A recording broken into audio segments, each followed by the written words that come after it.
On your way down, touch somebody and tell them, pay attention to the tension. Pay attention to the tension. Pay attention to the tension.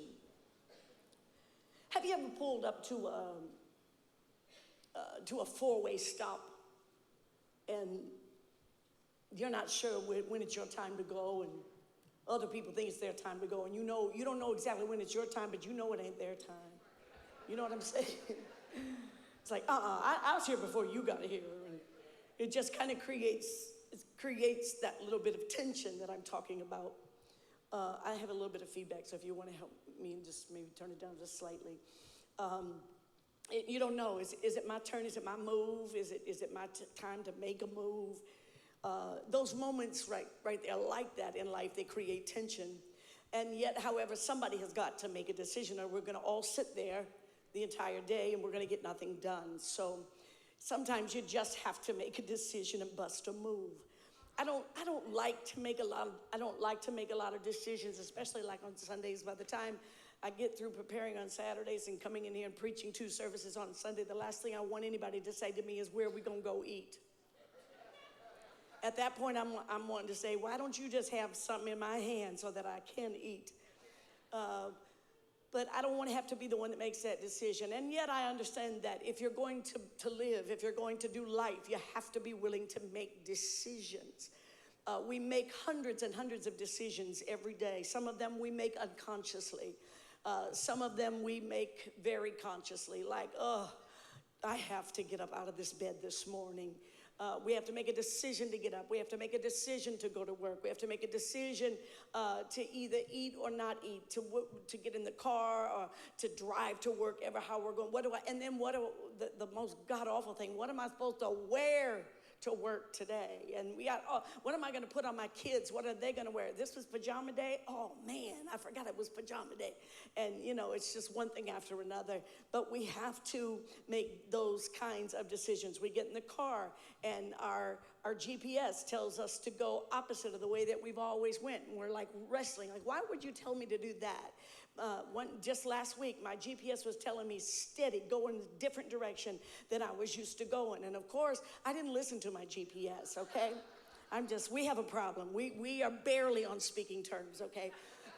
But I didn't pay no attention, and I went in the way that I always go, only to get over there and realize that there was a car accident and I was going to be held up for a long, long time. And so I didn't pay attention in that moment. So those are just a few of the decisions that we have to make every day. Some of the decisions we make, we expect them, we know we're going to have to make them. But then there are other decisions that come and evolve and come up in our life that we find ourselves having to make, that quite frankly we were hoping we would never ever have to make. I call them those surprise decisions out of nowhere. Decisions, a loved one dies, and now you have to decide where to bury them, how to bury them, and go through all of those things. Those are decisions you never really wanted to make. A decision that is just a surprise. A surprise job offer comes, and you had been thinking about it a year ago, and now you done settled it because you didn't get the job offer, and now out of nowhere they call you and they want you to take the job offer, and you're like, man, if I would have, you'd have called me. Now I got to wrestle with it because I was ready then, I'm not really ready now. And so it's kind of a surprise decision you have to make. A relationship, you think a relationship is going really fine, and then all of a sudden somebody brings you a little piece of information. And in that little piece of information, it kind of changes everything. And it demands that you make a different decision. A decision that might come that says, because of what's happened on my job, now I have to downsize.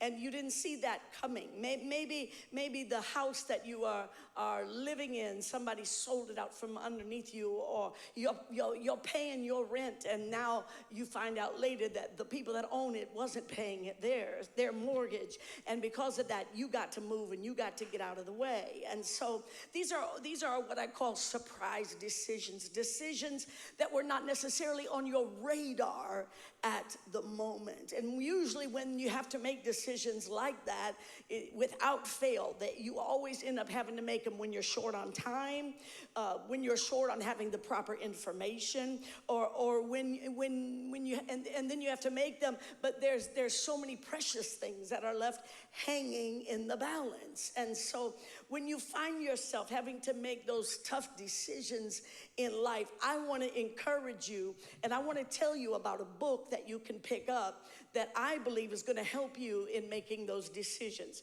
Now, you might not have to pick it up because most of y'all already have it, but it is this book right here. It's one of the greatest books that you can go to when you are facing indecisiveness. The Bible, the scriptures are full of men and women that grace the pages of the Old Testament as well as the New Testament, and they were often forced into making decisions in moments of surprise. And we're going to talk about one of them today, and his name is David. But before I do that, I want to give you, if you don't mind writing down a couple things, I want to give you a 4-point grid that I think will help you. This is something that's a little bit practical. I want to give you a 4-point grid that I think will help you in making decisions. It's something you can run your decisions through. Just these 4 questions that I think that I ask myself, and I think that it would probably help you maybe from time to time to ask yourself these same questions. I'm going to give you them, and anytime that you are about to make a decision, anytime you're about to consider your options, look at this and ask yourself these questions. Number 1, am I being completely honest with myself? Am I being completely honest with myself? Decision making can be a very emotional process. It can be a process that involves a lot of our emotions, and because of that, self-deception can be so easy. It's so easy for us to deceive ourselves. We sell ourselves on bad ideas all the time. We look at somebody, and because our heart loves them and our heart wants to help them, we find ourselves making a decision that when it's all said and done, we knew we should have never made that decision in the first place. Don't y'all leave me out here like I'm the only person. You know good and well you done gave money to people, and somebody told you, I do not know why you do that, why you fall for that every time. And you're like, I'm not going to fall for it again. Next thing you know, they are looking at you. Next thing you know, you're giving them money. It's just because it becomes an emotional thing. And so we do it, and we lie to ourselves. Not only do they lie to us, we lie to ourselves. They tell us it's going to be different this time, and we tell ourselves, you know, I believe it's going to be different this time. And in your gut, y'all know what I'm talking about. You're like, it ain't going to be no different today than it was a week ago. Anybody ever done that? Anybody ever done that? Yes, Lord. And we exaggerate to ourselves. Anybody ever exaggerated to yourselves? We go ahead and get in debt, and we think, well, I'm gonna be able to pay this off. It ain't gonna be no big deal. I'm gonna wipe this out, just a couple paychecks, and I'm gonna wipe this out. Why don't you just wait a couple weeks and not go in debt for it and get it that way? You know why you don't? It's because it can't happen in a couple of weeks. But we lie to ourselves, and we I got this. No, you don't got this. Next thing you know, you're crying, you're walking the floors, you got stress in the house, pulling your hair out, and now you're charging God foolishly. God does not meet my need. Yes, he does meet your need, but he don't always meet the crazy decisions that you make. Hello, don't charge him foolishly. So we have a tendency to do that, and that's why it's good for us to have people in our lives. You can't bring everybody into your decision-making process, but it is good to have people in your lives that you don't mind running something by. and saying, man, what do you think about this? A lot of times you're not going to want to hear what they say, but if it's somebody you trust, you ought to lean in and just listen a little bit more. The second question that you need to ask yourself is, what story do I want to tell later down the road?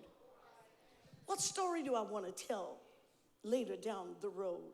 See, every stage in our life becomes a story. And it's a story that at some point you will end up telling it. You tell childhood stories today. You tell stories of being in a middle schooler, or we would have called it a junior high student. You tell stories of you got high school stories, and you got prom stories, and some of us just exaggerate all those stories, and then we got college stories, and you're probably not exaggerating that. You probably did every bit of that and then some. We got stories about our marriages. We got stories about how we started our family and how we've got from where we were to where we are today. Those are all life events, and eventually those life events become a part of your life's story. And so we have to remember that the decisions that we make today will be a part of our life story tomorrow. So as you're making the decision, you got to ask yourself, what story do I want to tell a little bit later down the road? And if what you're doing does not line up with what you think you want to tell a little bit later, then you might want to rethink what you are doing. So that's number two. Number three, the third question you should ask yourself when you're considering your options is, which decision can I make that would be the most honoring to God? So you got four options in front of you. Let me narrow it down. Let me just say you got two options in front of you. I've got two options in front of me. Which one of those two options will bring more glory and honor to God? See, we were created to do amazing things. We are the people of God. We're created in his image. We're created in his likeness. And we were created to do amazing things like he did amazing things. But let me tell you what we're not created to do. We're not created to hang on to the glory that comes with those amazing things. Let me say it again. We're created to do amazing things, but we're not created to hang on the glory that comes when you do those kind of amazing things. Anytime you try to hold on to the glory, because without fail, somebody's going to praise you, and somebody's going to just respond to you, and somebody's going to find a way to tell you how awesome you are. But here's what we got to do when that happens. When people come to us and start praising us because of whatever we have done that is amazing, we have got to say thank you, but then immediately we got to turn and find a way to say, but if it hadn't been for the Lord that was on my side, if I hadn't been through what I've been through, if God hadn't hooked me up with that person right there, see, we got to find a way to give the glory back to God. It's okay to say thank you, but find a way to give him the glory for it, because if you don't, you'll be taking it unto yourself. You were created to do amazing things, but not to keep the glory that comes when you do them. Because anytime you become absorbed in your own glory, it makes you small. You start out feeling big, but the more you hold on to it, the more smaller you become. Have you ever saw somebody do something or heard that what they did, and you went up and said, man, I heard what you did. That was absolutely incredible. And immediately they just kind of take the conversation away. Yeah, I did that because I was able to do that, and I wanted to do that for somebody. And this ain't really the first time. I've done some things like that in the past. And have anybody ever talked to anybody that went from one thing to the next, and you just want to back out and say, boy, when I walked up to you, I thought you were big. But the more you talk about what you have done, now I think you're little. Hello? So we want to be careful about, the more you talk, the smaller you become. Let me say that again. The more you talk, the smaller you become. Why? Because we are called to be reflectors of glory, not hoarders of glory. Hello? Tell somebody next to you, reflect the glory. We're called to reflect the glory of God. But we're not called to hoard it unto ourselves. Holding on to the glory is like lighting a candle and holding it up under your shirt. Eventually, you're going to burn up. Eventually, you're going to break down. And eventually, you're going to be looking bad because you're trying to hoard something that you are supposed to be a reflector of. Matthew 5:15 says, neither do men light a candle and hide it under a bushel, but they put it on a candlestick, and it gives light unto everybody that is in the room. Touch somebody, say, shine, Lord. See, as much as God has done for us, we better shine. We got to shine. If we don't, we're going to think that it's us and we did it ourselves and we got where we got by ourselves. But the truth of the matter is God can show you just how quick you did not do it by yourself, and you did not get there by yourself. You did not buy that house by yourself. You did not get that job by yourself. I'm God. I gave it to you. How many of you know it don't take him but a minute to turn that around?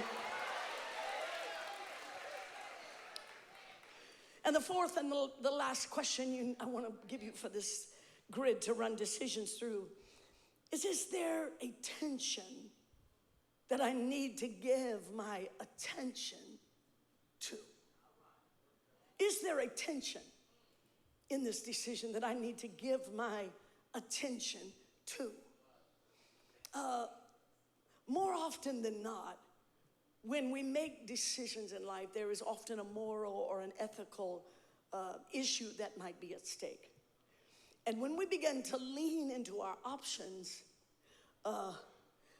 many times there is this, in a particular option, there is something that says, or some people would call it a red flag.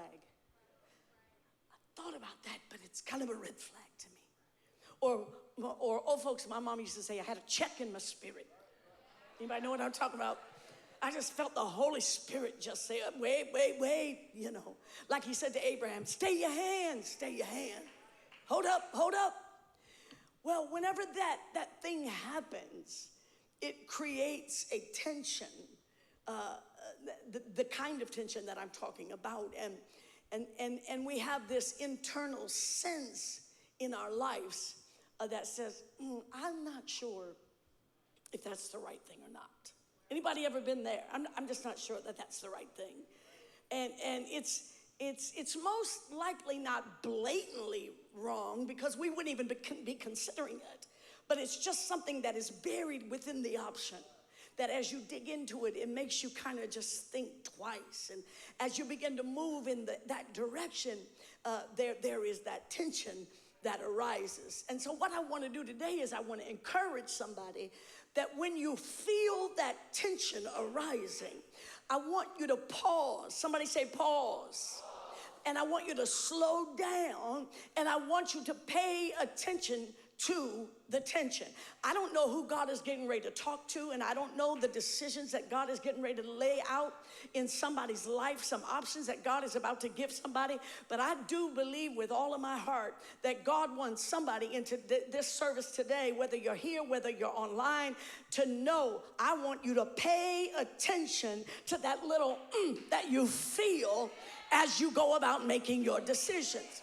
Now, sometimes we feel that little and sometimes what we want to do is so already a done deal in our head that we don't pay any attention to it. And so what God will do is he'll send somebody in your life at that moment, and they will say, I thought you couldn't do that. I thought you were under contract with somebody. I didn't think you could do that. I just didn't think that. I thought you were committed to her. How can you do that and you're supposed to be committed to him? What if they find out? See, we're ignoring it. But look at God. He's so faithful. He is a present help in the time of trouble. You in trouble, you just don't know you're in trouble. And so he sends somebody, and somebody says, listen, I don't, it's not my business. It's not about me, but I got to tell you, I don't think that's right. I think that that's outside of your character. And because we wouldn't pay attention to the tension, God sends somebody in who points out the tension. And now there's a tension between you and that somebody because you wish they were not paying such close attention to your tension. So now you feel like you got to justify giving your lack of attention to the things that you should have been paying attention to. So here's what we do. We say things like, that don't matter today, man. You old school. You must be old fashioned. The things like that's not important today. It's not a big deal today. It was a big deal in your mama, your daddy's day, but it's not a big deal. Everybody does that today. What in the world? You need to update a little bit, and especially after what they did to me. You know what they did to me. You know how they treated me, and you think that I should not do. You got to be kidding me. No, I'm gonna do this because it's the right thing to do. And so then we become defensive as opposed to owning it. So not only did maybe you missed the tension that came from God, but now your friend has made it clear as day, and now instead of owning it, you are like, no, and you start opposing it. But I want to suggest to you today is that as you move forward in life and as you move on in life and as you begin to step on to the path of making life's decisions, if there is anything at all, even the slightest bit of tension that arises, I want to say to you, give your attention to the tension before you fool around and plunge head first into a decision that you wish you were able to get out of. Y'all quiet because I'm preaching to you today. Before you go head first into a decision that you may regret making, pay attention to the tension. Don't wait till you get emotionally attached to the option. Oh, now I'm emotionally attached to the option. I'm emotionally attached to the person. The option. I'm emotionally attached. Well, Pastor Brady, he has been waiting for a long time and believing God for a long time for a wife who would just serve the Lord with him, and a wife who would have Bible study with him, and a wife who would pray for him. And you know what? I've been doing the same thing, and we both have a black Bible. We both come to the Potter's House North, the first service, and so we just think, he's married, but we just think that this is what God...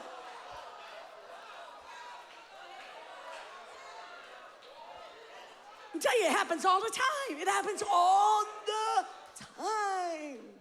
And so we become attached to the option, attached to the lifestyle, attached to the promotion, attached to the profit. Boy, I'm doing this and I'm making such a good profit. I know it ain't the right thing to do, but I'm going to have to keep doing it because now I got this lifestyle that I got to pay for. And rather than just back up and say, you know what, that ain't right, and I'm going to trust the Lord, you stay head first in it. Next thing you know, you have made a horrible decision and you've hit the bottom. And God would have been there, and he would have helped you, and he would have rescued you, and he would have made a way for you had you called on him and said, Jesus, this ain't right. I'm coming out with my hands up. I commit it into your hands. Have your way in my life. Tell somebody, pay attention to the tension. So in our text today, we have a perfect example of a man named David when he made a decision to pay attention to the tension. Let me give you a quick little brief history on him. He was a kid. He was just a kid. He was a lad when God was sick of Saul, and he told the prophet Samuel, said, go down to Jesse's house, which was David's daddy's house.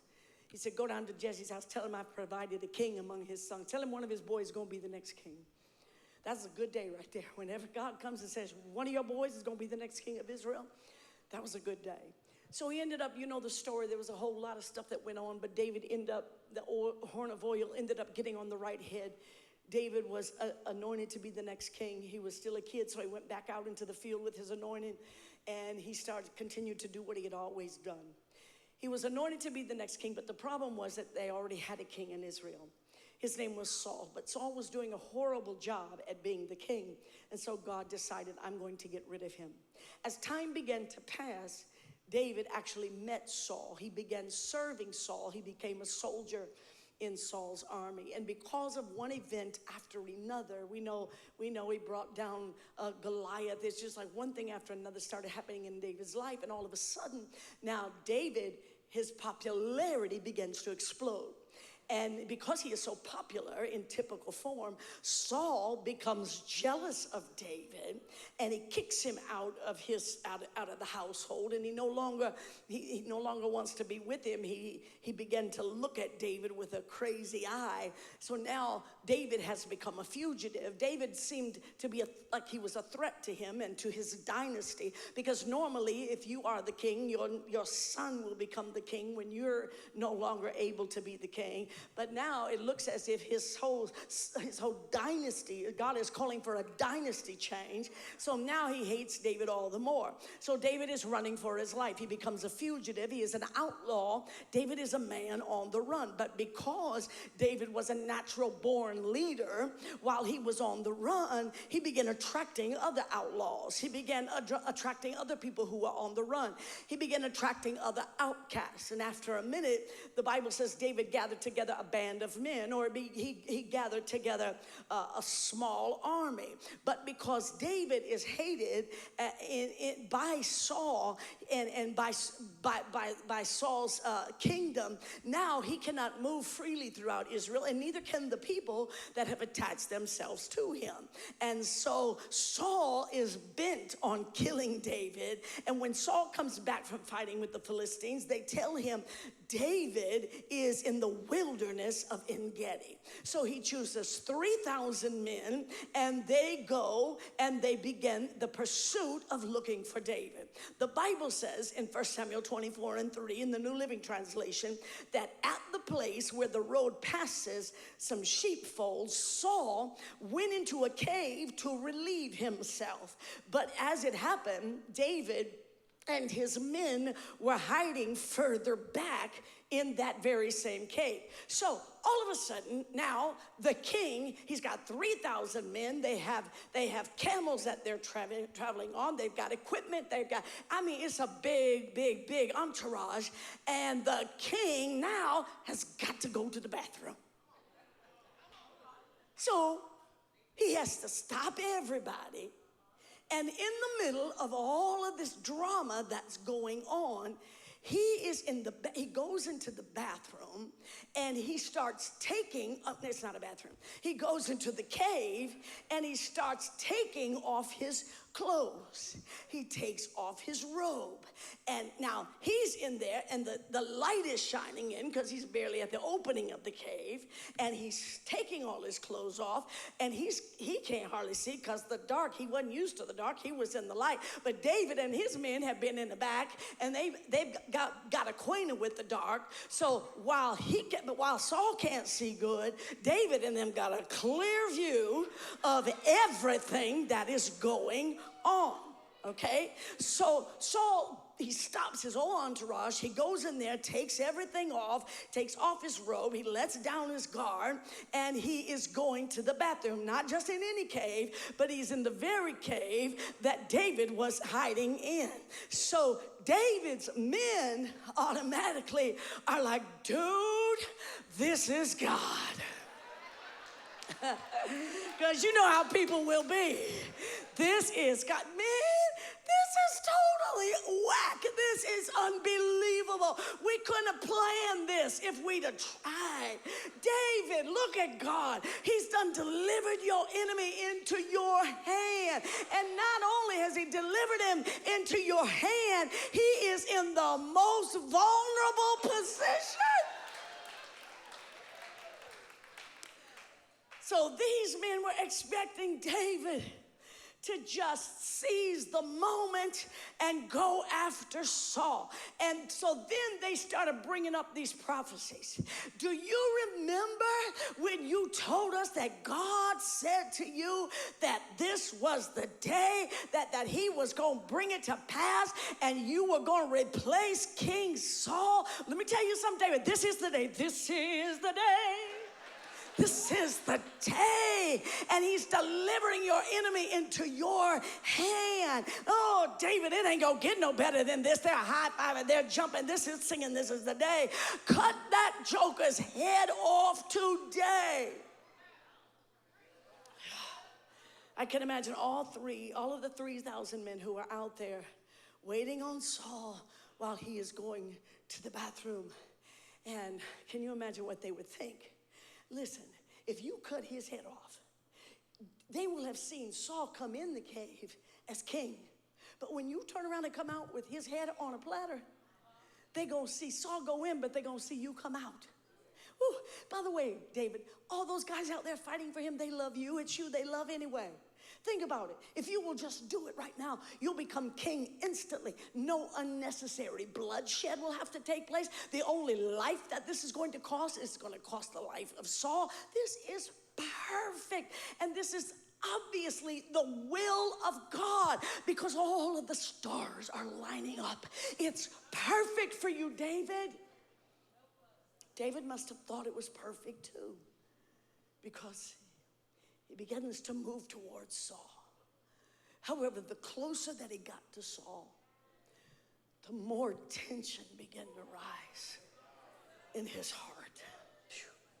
The Bible said that he secretly, as he got closer, he couldn't go for his head, so he secretly just cut off a piece of his robe. And then David said, wait a minute. This is not right. This is murder. I don't care who it is. It's murder. God put him in his place. It's stupid. It's stupid for me to think that I can replace something that God put in place. Oh, let me say it again. It's stupid of me to think that I have the power to replace what God has put in place and then think that God is going to bless me.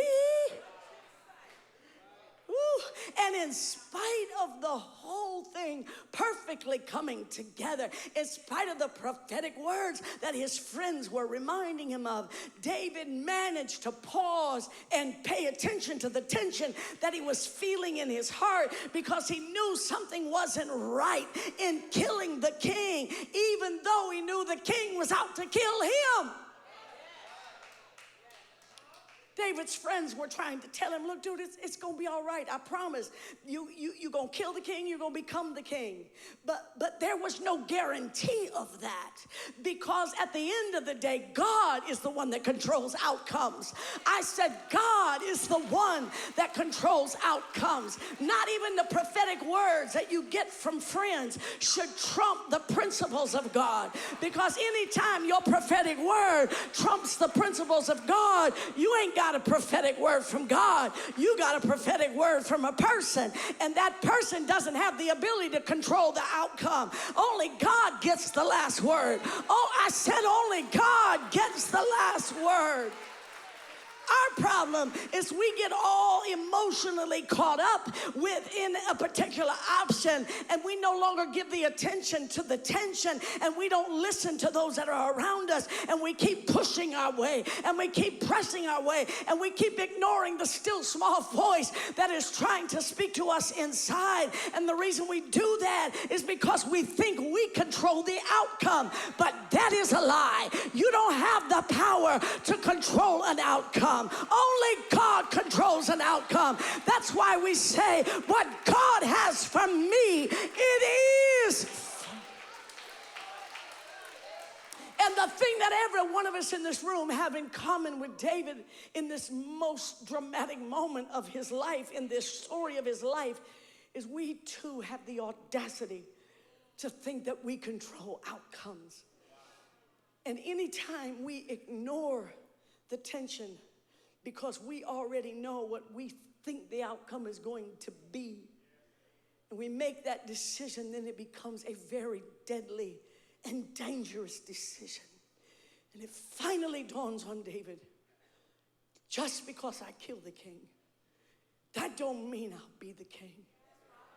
But what it does mean is it means, what I know for sure that it means, is it means I will be the killer of the king. And I don't want to be the killer of the king. So David just cut off a piece of his garment. And the minute he did, his heart smote him. His heart attacked him. His heart was what some will say, his heart was troubled. And he said to his men, the Lord forbid that I should do a thing to my master, the Lord's anointed. God forbid that I would do anything to him, to stretch out my hand against him, seeing he is the anointed of the Lord. I can only imagine how many of those guys were rolling their eyes. David, maybe you should say he was the anointed of the Lord.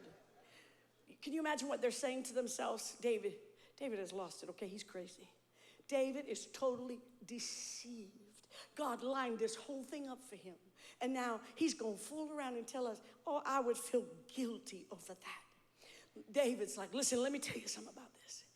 He is a king, and I'm not afraid to say he's not a good king. He's not even a good man, and he certainly can't make good decisions. And I know, you're right, he is out to kill me, but he is still the Lord's anointed. We don't want to hear preaching like that today because we think that's old-fashioned.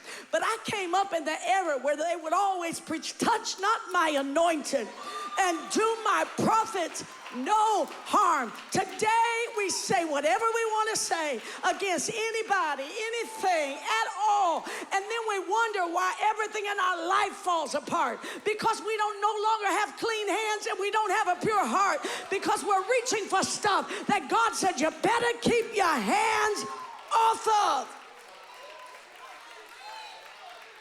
He is still the Lord's anointed, David said. Are you kidding me, David? Are you still hanging on to that old way of thinking? That is so old-fashioned, David. That's so traditional. Listen, we got a bounty on our heads. We are outlaws. We do not play by the rules. It's ridiculous for you to have a heart attack over such an obvious decision. But David never one time allowed their words to persuade him. He continued to be the leader that he was. He kept on being the leader, and he restrained them. How did he restrain them? By his words. You don't always have to run around with your sword and your shield and your threats and your attorneys and your lawyers trying to threaten everybody. David, he restrained them with his words. He did not allow those men to rise up against Saul. And Saul got up, put his clothes back on, walked out of the cave. And just as they were about to get on their camels and move forward, David followed him out. David went out of the cave, because I'm going to tell you something. When you do right, whoo!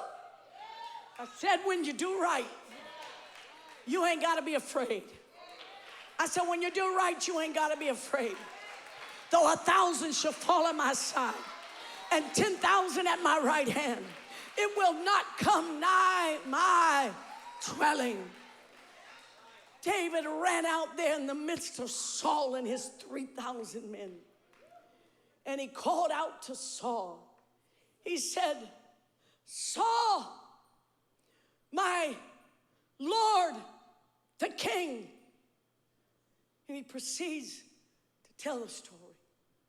He said, you think I'm evil? You think I'm wicked?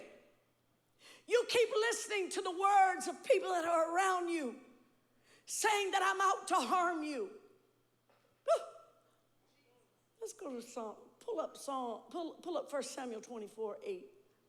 Pull it up for me real quick. You keep listening to everybody that's around you. Let's read that. David arose afterward, went out of the cave, and he called out to Saul, saying, my Lord King, my Lord the King. And when Saul looked behind him, imagine Saul. The Bible said that David stooped down because David was a smart man. David stooped down and put his face in the earth, and he bowed down before King Saul. That David was smart.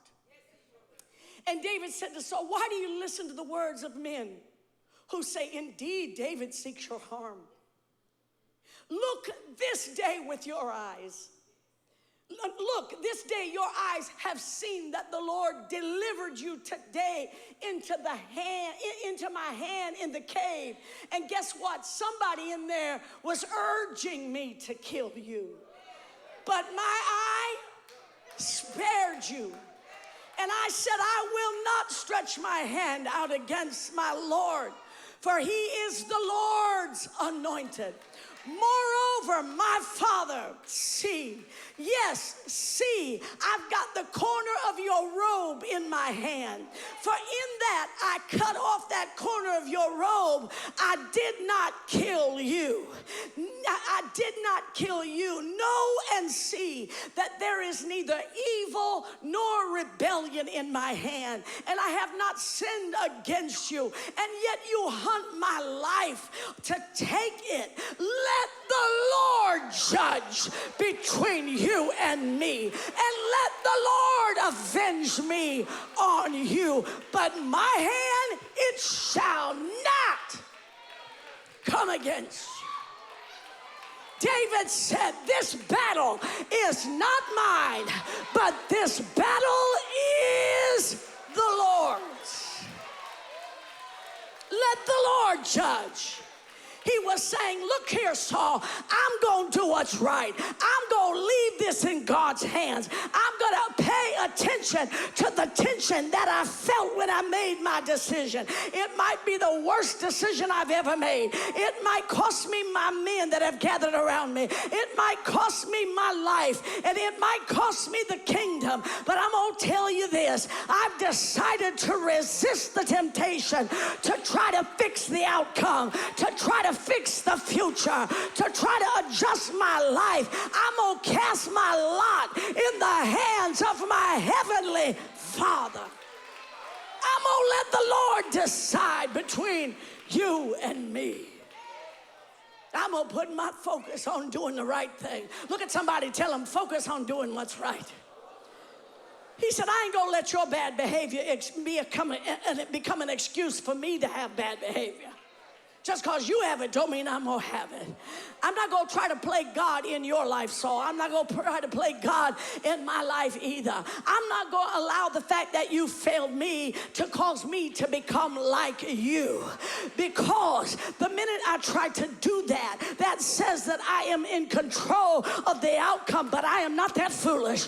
I know I'm not in control of the outcome. So let God be the judge between us. I don't know who I'm preaching to today, but God wanted somebody to hear today. You need to make that your declaration. Let God be the judge. Let God arise and his enemies be scattered. But you don't know, Pastor, what they did to me. You don't know how wrong I've been. I get it. I really do get it. I also get that when you've been wrong, it's easy to try and leverage what people have done to you to justify and make excuses, to do things to them that you know in your heart is not the right thing to do. Pull the scripture back up, 16. Go to verse 16, 24 and 16. So it was when David had finished speaking these words to Saul that Saul said, is that your voice, my son David? Saul lifted up his voice and he wept. Then he said to David, you are more righteous than I, For you have rewarded me with good, whereas I have rewarded you with evil. And you have shown this day how you have dealt well with me. For when the Lord delivered me into your hand, you did not kill me. For if a man finds his enemy, will he let him get away safely? Therefore, may the Lord reward you with good for what you have done to me this day. And now I know, I get it. Indeed, I know indeed that you shall surely be king, and that the kingdom of Israel shall be established in your hand. And 7 chapters later, Saul dies. Not because he was shot by an archer. It hit him in his arm, and it wounded him terribly. But he didn't die because of the archer. He didn't die. He wasn't going to die at the hand of his enemy. But what he did is he told his armor bearer, pierce me with your sword, because I'd rather die like this than die at the hands of my enemy. You know what he was doing? He was controlling the outcome. Took his own life because he thought he could control the outcome. Shortly after that, David became the king. And he was able to become king without being guilty of murder. Lord have mercy. He became king without being guilty of murdering the king. Can you hear David saying, what? If you would have told me in that cave, that's 7 chapters from now, he would be dead, then I wouldn't have had to wrestle with making that decision. Listen, we don't know why God does the things like he does. And guess what? We may never know, because guess what? We don't control the outcome. So since we don't know what the outcome is going to be, we need to cast our lot with the one who does. And that's with God himself. We need to be obedient. We need to pay attention to the tension that rises up when we go to make decisions.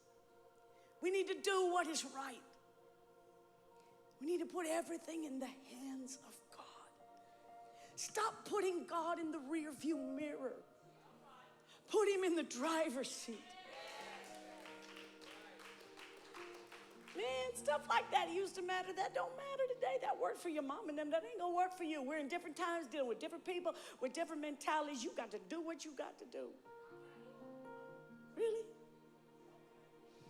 I heard this word was the same yesterday, today, and forever. You looking at God through your rearview mirror. I challenge you, put him in the driver's seat. Because if you'll do that, the Bible says that he'll lead you and he'll guide you into all truth. Because some of us, we enjoy laying in our bed at night, closing our eyes, and knowing that all is well between us and our Maker. Even if it ain't well with everybody else that's around us. Some of that matters to some of us. And if it don't matter to you today, I want to encourage you to tell you that it needs to matter to you. And ultimately, when you bring everything into God's control, he's going to get to you. Everything that he declared belonged to you. Whenever you live your life wholly devoted to him, and you trust him with the outcome, he will take full responsibility for your life. When you're fully devoted, he will take full responsibility in your life. Be a person of character. Be a person of integrity. Be a person of principle. Make your life's decisions on what is right before God, right for his word, right for you, right for your family. People may never understand why you made the decisions that you made. Don't worry about it. If it lines up with God, just make it and keep it moving. Just make your decision and keep moving forward. So whenever you're faced with decisions, be completely honest with yourself.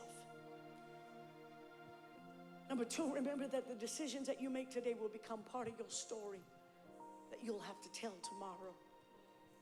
Remember in your decision-making process to make the one that glorifies God the most. And last but not least, acknowledge the tension. Give attention to the tension that is in your decision. Will you stand with me all over the building? Thank you.